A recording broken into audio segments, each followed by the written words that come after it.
হযরত wise করিম রাহিমাহুল্লাহর যখন 9 বছর বয়স হলো তখন তার পিতা ইন্তেকাল করেন। তাই বিধবা মাকে দেখাশোনার জন্য বাধ্য হয়ে তিনি বাবার কাপড়ের দোকানে ব্যবসার হাল ধরেন। ব্যবসা করে যা উপার্জন করতেন তা দিয়ে মা ছেলের জীবন কোন রকম ভাবে কেটে যাচ্ছিল। কিন্তু আল্লাহর ইচ্ছা বোঝা বড় কঠিন। একদিন ভোরবেলা তিনি দোকানে গিয়ে দেখলেন দোকানের সমস্ত মালামাল কারা যেন চুরি করে নিয়েছে। খবর শুনে তার মাও দোকানে আসলেন। তার মা দোকানের অবস্থা দেখে বললেন, বাবা ওয়াইস, এখন আমাদের কি হবে? এবার কি করে আমাদের দিন চলবে? তখন বালক ওয়াইস তার মাকে অভয় দিয়ে বললেন, আম্মা জান, আল্লাহ তাআলা যা করেন ভালোর জন্যই করেন। অতঃপর বালক ওয়াইস করিম রাহিমাহুল্লাহ এক প্রতিবেশীর ভেড়া চড়ানোর কাজে নিযুক্ত হলেন। প্রতিদিন তিনি ভেড়ার পাল নিয়ে মাঠে যেতেন এবং ভেড়া চড়াতেন, আর ক্লান্ত হলে গাছের ছায়ায় বসে আরাম করতেন। একদিন বালক ওয়াইস করিম রাহিমাহুল্লাহ ভেড়ার পাল মাঠের মধ্যে ছেড়ে দিয়ে কাছের একটি জঙ্গলে প্রবেশ করলেন। গভীর জঙ্গলের ভেতর দিয়ে তিনি হাঁটছিলেন। যেতে যেতে হঠাৎ দেখতে পেলেন একজন দরবেশ সেখানে ধ্যানে মগ্ন আছেন। তিনি দরবেশের কাছে গিয়ে দাঁড়ালেন। হঠাৎ দরবেশের ধ্যান ভেঙে গেল। তখন দরবেশ বালক ওয়াইস করিম রাহিমাহুল্লাহকে জিজ্ঞেস করলেন, বাবা, তুমি কে? আমার কাছে কি চাও? বালক ওয়াইস করিম রাহিমাহুল্লাহ নিজের পরিচয় এবং অবস্থার কথা বর্ণনা দিলেন। তার অবস্থা শুনে দরবেশের দয়া হলো, তাই তাকে নিজের কাছে বসিয়ে অনেক সময় ধরে আলোচনা করলেন এবং বললেন, তুমি সময় পেলে আমার এখানে এসো, কিন্তু সাবধান, কাউকে সাথে নিয়ে আসবে না, আর আমার কথা কারো কাছে বলবে না। তারপর থেকে বালক ওয়াইস করিম রাহিমাহুল্লাহ বেড়াগুলো মাঠে ছেড়ে দিয়ে প্রতিদিন সেই দরবেশের আস্তানায় যেতেন। দরবেশ তাকে যা উপদেশ দিতেন তিনি তা মনোযোগ দিয়ে শুনতেন। তিনি সেখানে যতক্ষণ থাকতেন ততক্ষণ তার দুনিয়ার কোনো কথাই মনে থাকতো না। দরবেশ যখন বলতেন, বাবা যাও, এখন তুমি তোমার মালিকের ভেড়ার পাল দেখাশোনা করো, তখন তার ভেড়ার কথা মনে পড়তো এবং সেখান থেকে চলে আসতেন। একদিন দিনের বেলা ভেড়ার পাল নিয়ে বাড়িতে ফিরলেন। তখন মালিক দেখতে পেল যে অনেকগুলো ভেড়া হারিয়ে গিয়েছে। মালিক তাকে জিজ্ঞেস করলেন, হে ওয়াইস, আমার ভেড়াগুলো কমলো কেন? তুমি রাখালের দায়িত্ব থাকা অবস্থায় ভেড়াগুলো কোথায় হারিয়ে গেল? তখন ওয়াইস করিম রাহিমাহুল্লাহ মালিককে কোনো উত্তর দিতে পারলেন না। ফলে মালিক রেগে গিয়ে তাকে কাজ থেকে বহিষ্কার করে দিলেন। অতঃপর তিনি চাকরি হারিয়ে আবার সেই দরবেশের কাছে চলে গেলেন। সারাদিন দরবেশের কথা শুনতেন আর বিকালবেলা জঙ্গল থেকে কিছু ফলমূল নিয়ে মায়ের কাছে আসতেন। অতঃপর ওয়াইস করিম রাহিমাহুল্লাহ তরুণ যুবকে পরিণত হলেন। তখন তিনি নিজের বাড়িটা বিক্রি করে মাকে নিয়ে দূর জঙ্গলে চলে গেলেন। সেখানে একটা ছোট্ট ঘর বানিয়ে দুজনে নির্জনে বসবাস করতে শুরু করলেন। বাড়ি বিক্রির টাকা দিয়ে তিনি একটি দুধের উট কিনলেন। ফলে উটের দুধ আর জঙ্গলের ফলমূল খেয়েই তাদের দুজনের দিন কোন রকম কেটে যেতে লাগলো। তারপর থেকে তিনি আর কখনো লোকালয়ে বের হতেন না। সেখানে তিনি ইবাদত বন্দেগী করতেন আর অন্ধ মায়ের খেদমত করতেন। তিনি যদিও আল্লাহ রাসূলের যুগের মুসলিম ছিলেন, কিন্তু অন্ধ মাকে রেখে কখনো রাসূলের সাথে দেখা করতে যেতে পারেননি। এদিকে একদিন সাহাবীদের সাথে কথা বলার সময় নবী করিম সাল্লাল্লাহু আলাইহি ওয়াসাল্লাম বললেন, আমার উম্মতের মধ্যে এমন একজন লোক আছেন যার সুপারিশে আল্লাহ তাআলা বনি মুজার এবং বনি রবিয়াদের যত বকরি রয়েছে এবং বকরিগুলোর গায়ে যত পশম রয়েছে ঠিক ততগুলো গুনাহগার উম্মতকে ক্ষমা করে আল্লাহ সুবহানাহু ওয়া তাআলা জান্নাত দান করবেন। তখন সাহাবায়ে কেরাম জিজ্ঞেস করলেন, হে আল্লাহর রাসূল, কে সেই ভাগ্যবান উম্মত? রাসূল সাল্লাল্লাহু আলাইহি ওয়াসাল্লাম বললেন, তার নাম হচ্ছে ওয়াইস করনী। তখন সাহাবায়ে কেরাম বললেন, কিন্তু কই, আমরা তো এই নামের কাউকে কোনোদিন আপনার কাছে আসতে দেখিনি, আপনি কি তাকে চেনেন? নবী করিম সাল্লাল্লাহু আলাইহি ওয়াসাল্লাম বললেন, আমি তাকে অবশ্যই চিনি, কিন্তু আজ পর্যন্ত তার সাথে আমার সরাসরি দেখা সাক্ষাৎ হয়নি।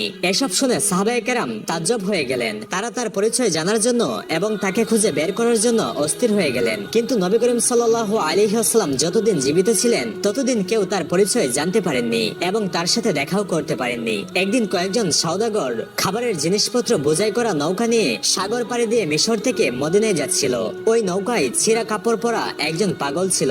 যাত্রীদের মধ্যে কেউ তাকে চিনত না। অতঃপর নৌকা যখন সাগরের মাঝখানে গেল তখন আসমান মেঘাচ্ছন্ন হয়ে গেল। দেখতে দেখতে প্রচন্ড ঝড় শুরু হয়ে গেল।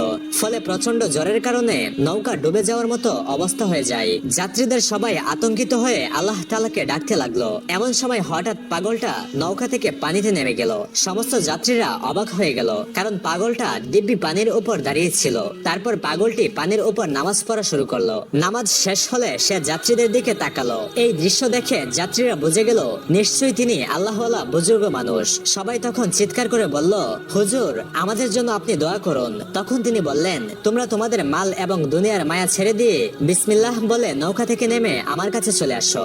যাত্রীরা বলল, হুজুর, আমরা পানির উপর দিয়ে কিভাবে যাব? তখন তিনি রেগে গেলেন এবং বললেন, তোমরা দেরি করো না, তাড়াতাড়ি নৌকা থেকে নেমে আসো। তখন যাত্রীরা মনে মনে ভাবলেন যে এমনিতেও তো মরতে হবে, পানিতে নামলেও তো মরতেই হবে, তার চেয়ে ভালো তার কথা মেনেই দেখি কি হয়। এই ভেবে তারা সবাই নৌকা থেকে পানিতে নেমে পড়লো। কিন্তু আশ্চর্যের বিষয়, তাদের মনে হচ্ছিল তারা যেন মাটির উপর দাঁড়িয়ে আছে, তারা কেউই তলিয়ে যাচ্ছিল না। ফলে তারা হেঁটে হেঁটে পানির উপর দিয়ে তার কাছে গিয়ে দাঁড়ালো। সঙ্গে সঙ্গে নৌকাটি মালসহ সাগরের তলায় তলিয়ে গেল। তখন বুজুর্গ সবাইকে উদ্দেশ্য করে বললেন, তোমরা সবাই টাকা পয়সা এবং মালামালের আশা ছেড়ে দিয়েছো বলেই তোমাদের জান, তোমাদের জীবন বেঁচে গেল। যদি লোভ সামলাতে না পেরে নৌকায় থাকতে, তাহলে তোমরা পানিতে ডুবে মারা যেতে। অতঃপর তারা পানির উপর দিয়ে হেঁটে হেঁটে সমুদ্রের কিনারায় গিয়ে উঠলেন। তখন সমস্ত যাত্রীরা সেই বুজুর্গকে বললেন, হুজুর, দয়া করে যদি আপনি আপনার পরিচয়টা দিতেন তাহলে আমরা খুশি হতাম। তখন তিনি বললেন, আমার নাম ওয়াইস করনি, ইয়েমেন প্রদেশ নামক গ্রামের বাসিন্দা আমি। তখন যাত্রীরা বলল, হুজুর, মদিনায় দুর্ভিক্ষ দেখা দিয়েছে। খবর পেয়ে গরিবদের জন্য খাদ্যশস্য নিয়ে মিশর থেকে সেখানে যাচ্ছিলাম, কিন্তু নৌকা সহ সব জিনিসপত্র ডুবে গেল। আমরা এখন মদিনায় গিয়ে গরিবদেরকে কি দিব? তখন ওয়াইস করনি রাহিমাহুল্লাহ বললেন, নৌকার মালপত্র এবং খাবার দাবার জিনিসগুলি যদি তোমরা ফিরে পাও, তাহলে কি সত্যিই তোমরা মদিনায় গিয়ে সেগুলো গরিবদেরকে দিবে? তখন তারা বলল, জি হুজুর, গরিবদেরকে সাহায্য করার জন্যই আমরা মিশর থেকে আসলাম। তখন ওয়াইস করনি রাহিমাহুল্লাহ 2 রাকাত নামাজ পড়ে মুনাজাত করলেন, আল্লাহ তাআলার কাছে কি যেন বললেন। অতঃপর তাদেরকে বললেন, ওই যে দেখো, তোমাদের নৌকা খাদ্যশস্য সহ সমুদ্রের তীরে বেশি রয়েছে, তোমরা যাও, নৌকা নিয়ে জলদি মদিনায় চলে যাও। তারা অবাক হয়ে তাকিয়ে দেখলো সত্যি সত্যি মালভর্তি নৌকাটি সমুদ্রের তীরে বেশি রয়েছে। অতঃপর তারা ওয়াইস করনির দিকে ফিরে তাকালো, কিন্তু সেই বুজুর্গ ওয়াইস করনি রাহিমাহুল্লাহ আর সেখানে ছিলেন না। চোখের পলকে তিনি কোথায় যেন অদৃশ্য হয়ে গেলেন। অতঃপর হযরত ওমর রাদিয়াল্লাহু তাআলা আনহুর খেলাফতকালে দ্বিতীয় খলিফা হযরত ওমর রাদিয়াল্লাহু তাআলা আনহু এবং হযরত আলী রাদিয়াল্লাহু তাআলা আনহু কুফার একটি মসজিদে উপস্থিত হয়ে মুসল্লিদেরকে উদ্দেশ্য করে বললেন, হে কুফা নগরীর অধিবাসীরা, আপনাদের মধ্যে কি কেউ ওয়াইস করনিকে চেনেন? মুসল্লিদের মধ্য থেকে কয়েকজন জবাব দিলেন, জি না হুজুর, আমরা ওয়াইস করনি নামে কাউকে চিনি না। তখন খলিফা আবার বললেন, আপনাদের মধ্যে কোন এলাকার বাসিন্দা কেউ থাকলে দয়া করে উঠে দাঁড়ান। তখন একজন উঠে দাঁড়ালো। খলিফা তাকে জিজ্ঞেস করলেন, আপনি ওয়াইস করনিকে চেনেন? তখন লোকটি বলল, হুজুর, ওয়াইস করনি নামে যে লোকটিকে আমি চিনি সে তো একজন পাগল, সে জঙ্গলে থাকে, জঙ্গলের ভেতর উট ছড়িয়ে বেড়ায়, অত্যন্ত আজব মানুষ সে। লোকেরা যখন হাসে তখন সে কাঁদে, আর লোকেরা যখন কাঁদে সে তখন হাসে। এই কথা শুনে হযরত ওমর ফারুক রাদিয়াল্লাহু তাআলা আনহু এবং হযরত আলী রাদিয়াল্লাহু তাআলা আনহু লোকটাকে সঙ্গে নিয়ে তাকে তালাশ করার জন্য বের হলেন। বহু খোঁজাখুঁজির পর তারা দেখতে পেলেন একজন লোক একটা গাছের নিচে নামাজ পড়ছেন, পাগলের মতো তার চেহারা। হযরত ওমর রাদিয়াল্লাহু তাআলা আনহু এবং হযরত আলী রাদিয়াল্লাহু তাআলা আনহু সেই গাছের কাছে গিয়ে চুপচাপ দাঁড়িয়ে রইলেন। অতঃপর হযরত ওয়াইস করনি রাহিমাহুল্লাহ নামাজ শেষ করে দুজনের দিকে ফিরে তাকালেন। হযরত আলী রাদিয়াল্লাহু তাআলা আনহু এবং হযরত ওমর রাদিয়াল্লাহু তাআলা আনহু প্রথমে ওয়াইস করনিকে সালাম দিলেন, তিনিও তাদের সালামের জবাব দিলেন। অতঃপর হযরত ওমর রাদিয়াল্লাহু তাআলা আনহু তাকে জিজ্ঞেস করলেন, আপনি কে?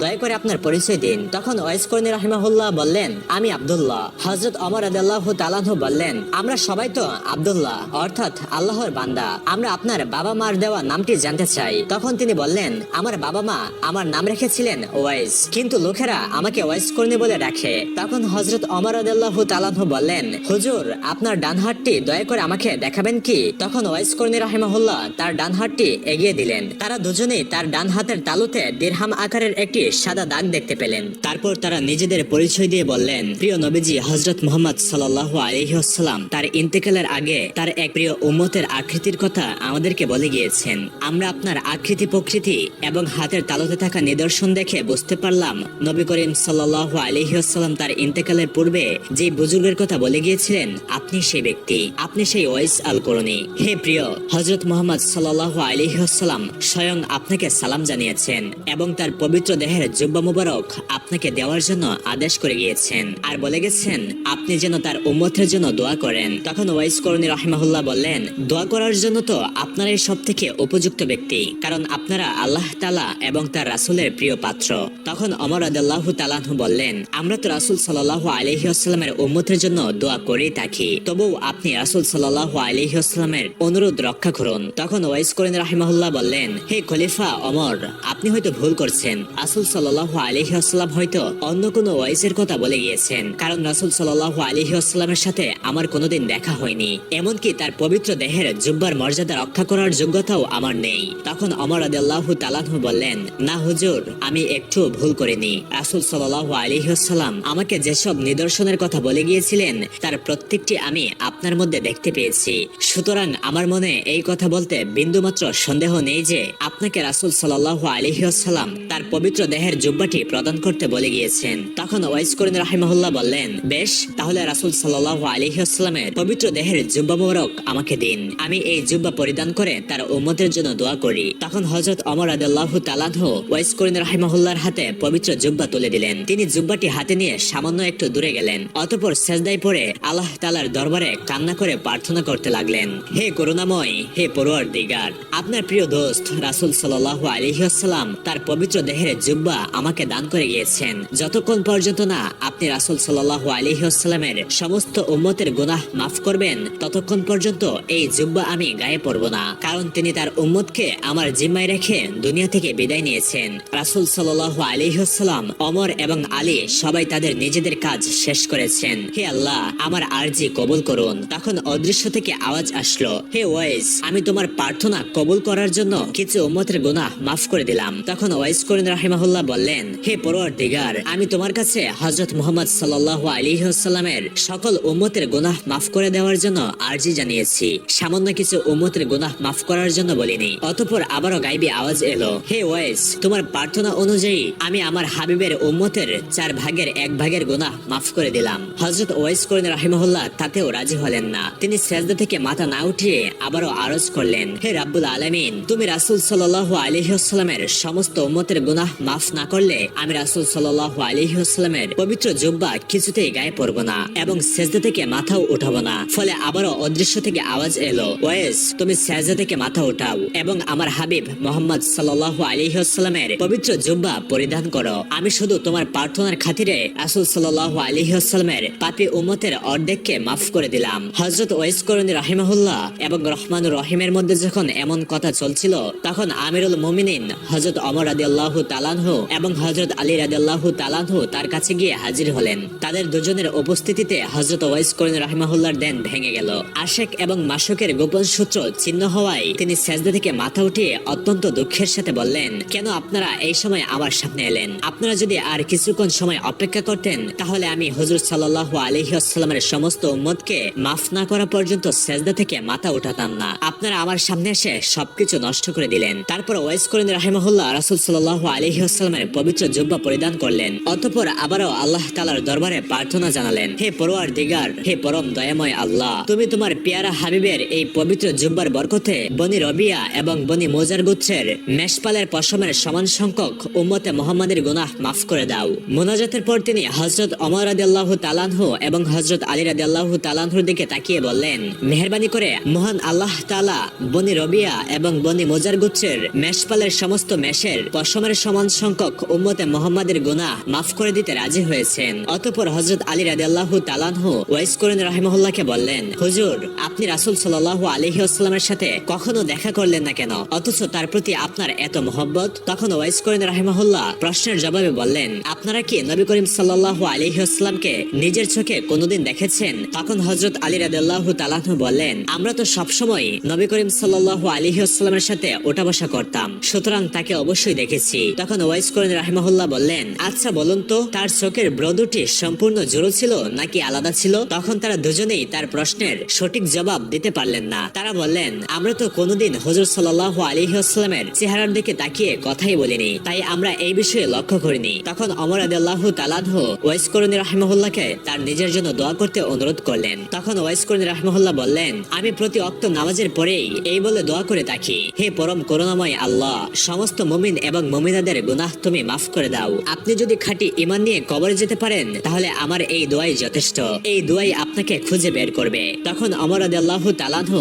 ওয়াইস করিন রাহিমাহুল্লাহর কাছে আরো কিছু নসিহত শুনতে চাইলেন। তখন ওয়াইস করিন রাহিমাহুল্লাহ বললেন, আপনি কি সর্বশক্তিমান আল্লাহ তাআলাকে চেনেন? যদি তাকে ছাড়া অন্য আর কাউকে না চেনেন তাহলে আল্লাহ তাআলাকে জানাই আপনার জন্য সবচেয়ে ভালো। অতঃপর তিনি ওমর রাদিয়াল্লাহু তাআলা আনহুকে জিজ্ঞেস করলেন, হে ওমর, আল্লাহ কি আপনার সম্বন্ধে জানেন? তখন ওমর রাদিয়াল্লাহু তাআলা তাআলা বললেন, তিনি হলেন আলিমুল গায়েব, নিশ্চয়ই তিনি আমার সম্বন্ধে সবকিছু জানেন। তখন ওয়াইস কর্ণী রাহিমাহুল্লাহ বললেন, তিনি ছাড়া আর কেউ যদি আপনাকে না জানে না চিনে তাহলে সেটাই আপনার জন্য ভালো। অতঃপর হযরত ওমর রাদিয়াল্লাহু তাআলা ওয়াইস কর্ণী রাহিমাহুল্লাহকে কিছু নাজরানা দিতে চাইলেন। জবাবে ওয়াইস কর্ণী রাহিমাহুল্লাহ নিজের পকেট থেকে 2টি দিরহাম বের করে বললেন, উট সরিয়ে এই দিরহাম দুটো পেয়েছিলাম, আপনি কি আমাকে এই নিশ্চয়তা দিতে পারবেন যে এগুলো খরচ না করা পর্যন্ত আমি এই দুনিয়াতে বেঁচে থাকবো? যদি পারেন তাহলে আমাকে নাজরানা দিন। আমি নিজে কিন্তু বিশ্বাস করতে পারছি না যে এই দিরহাম দুটো খরচ করার সুযোগ আমি পাবো, হয়তো তার আগেই আমাকে দুনিয়া ছেড়ে চলে যেতে হবে। অতঃপর কিছুক্ষণ চুপ করে থাকার পর হযরত ওয়াইস কর্ণী রাহিমাহুল্লাহ তাদেরকে বললেন, আপনারা দুজন অনেক কষ্ট করে আমার সাথে দেখা করতে এসেছেন, দেখা তো হয়ে গেল, এখন আপনারা ফিরে যান, কিয়ামত খুবই নিকটে, সেদিন আবার আপনাদের সাথে আমার দেখা হবে। অতঃপর হযরত ওয়াইস কর্ণী রাহিমাহুল্লাহ তাদের দিক থেকে মুখ ফিরিয়ে নিলেন এবং আল্লাহ তাআলার ইবাদতে মগ্ন হয়ে গেলেন। হযরত ওমর রাদিয়াল্লাহু তাআলা এবং হযরত আলী রাদিয়াল্লাহু তাআলা তখন বুঝতে পারলেন যে তার সাথে আর কথা বলার সুযোগ হবে না, সুতরাং তারা সেখান থেকে চলে এলেন। অতঃপর দীর্ঘদিন অতিবাহিত হওয়ার পর হযরত ওয়াইস কর্ণী রাহিমাহুল্লাহ নবী করিম সাল্লাল্লাহু আলাইহি ওয়াসাল্লামের পবিত্র রওজা মুবারক জিয়ারত করার জন্য মদিনা শরীফ আসলেন। মদিনায় সাহাবাগণ ওয়াইস কর্ণী রাহিমাহুল্লাহকে জিজ্ঞাসা করলেন, আপনি মুহাম্মদ সাল্লাল্লাহু আলাইহি ওয়াসাল্লামের পবিত্র রওজা জিয়ারত করতে এসেছেন, কিন্তু তিনি বেঁচে থাকতে একবারও তো আপনি তার সাথে দেখা করতে আসেননি, এর কারণ কি? জবাবে হযরত ওয়াইস কর্ণী রাহিমাহুল্লাহ বললেন, আমার বৃদ্ধা, অচল এবং অন্ধ মাকে ফেলে ইচ্ছে থাকা সত্ত্বেও আমি আসতে পারিনি। তখন সাহাবায়ে কেরাম বললেন, আমাদের সবারই তো পিতামাতা ছিলেন, কিন্তু আমরা তো আমাদের পিতামাতার চেয়ে নবী করিম সাল্লাল্লাহু আলাইহি ওয়াসাল্লামকে মন প্রাণ দিয়ে বেশি ভালোবাসতাম। তখন ওয়াইস কর্ণী রাহিমাহুল্লাহ বললেন, আপনারা তো সবসময় রাসূল সাল্লাল্লাহু আলাইহি ওয়াসাল্লামের দরবারে ছিলেন, তাকে কাছ থেকে প্রতিদিনই দেখেছেন, তাকে মন উজাড় করে ভালোবাসতেন, আচ্ছা বলুন তো দেখি তার চেহারা মোবারক কেমন ছিল? তখন সাহাবায়ে কেরাম রাসূল সাল্লাল্লাহু আলাইহি ওয়াসাল্লামের চেহারার কিছু বর্ণনা দিতে শুরু করলেন। তখন ওয়াইস কর্ণী রাহিমাহুল্লাহ বললেন, আপনারা যা বললেন সে তো তার বাহিরের আকৃতির কথা, কিন্তু তার বাতিনি আকৃতির কথা তো কিছুই বললেন না। সাহাবায়ে কেরাম তখন জবাব দিতে না পেরে বললেন, হুজুর তাহলে আপনি বলুন। তখন ওয়াইস কর্ণী রাহিমাহুল্লাহ এমন ভাবে রাসূল সাল্লাল্লাহু আলাইহি ওয়াসাল্লামের আকৃতির বর্ণনা দিলেন যে সাহাবায়ে কেরাম কেউই তার কথা অস্বীকার করার কোনো সুযোগ পেলেন না। তার বর্ণনা শুনে নতুন করে তারা নবীজিকে দেখতে পেলেন, তখন তারা সবাই কেঁদে ফেললেন। অতঃপর তিনি পবিত্র রওজা মুবারক জিয়ারত করতে গেলেন।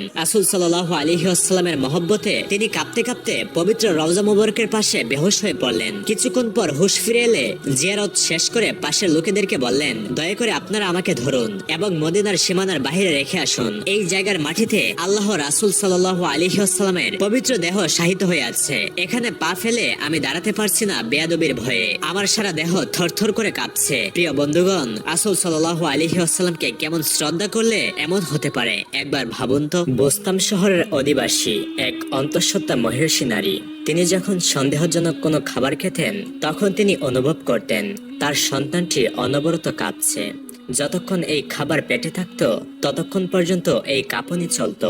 শেষ পর্যন্ত তিনি মুখে আঙুল দিয়ে বমি করে সেই খাবার বের করে দিতেন, আর তখন বাচ্চাটিও স্থির হয়ে যেত।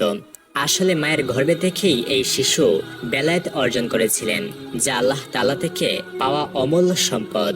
অতঃপর যথাসময়ে ওই নারী একটি ফুটফুটে শিশুর মা হলেন, আর পরবর্তীতে এই শিশুই হয়েছিলেন সর্বকালের অন্যতম শ্রেষ্ঠ একজন আল্লাহর ওলি, হযরত বায়েজিদ বোস্তামী রাহমাতুল্লাহি আলাইহি।